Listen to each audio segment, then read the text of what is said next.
Hi, it's Jen Gilbert, and as mainstream media banners back and forth about the precious metals market, Mike Maloney does bring up an interesting point, and one that, of course, is not discussed as much. At a recent talk, Mike Maloney points out the fact that during the last major precious metals bull market that happened in the 1970s, only about 10% of the world owned gold.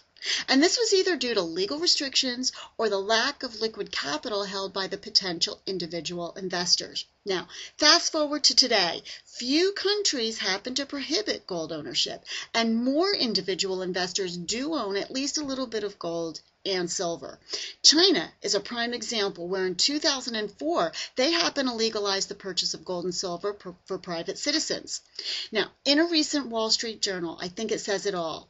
Quote, Chinese investors are snapping up gold bars and coins, buying more than ever before in the first quarter of 2011 and overtaking Indian buyers as the world's biggest purchasers of the metal. Now, are we out of the woods on gold and silver corrections? Mr. Maloney doesn't think quite yet, but he does suggest that buying on pullbacks over the next 4 to 6 months will continue to make a lot of investing sense.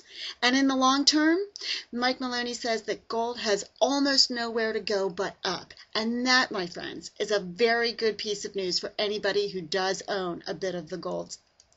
I invite you to visit with me at my blog where I do post daily on the economic and world trends of our day. All of my information is below and at the end of this video. And remember, it's all a bit of information. The more you have, the better your life will get.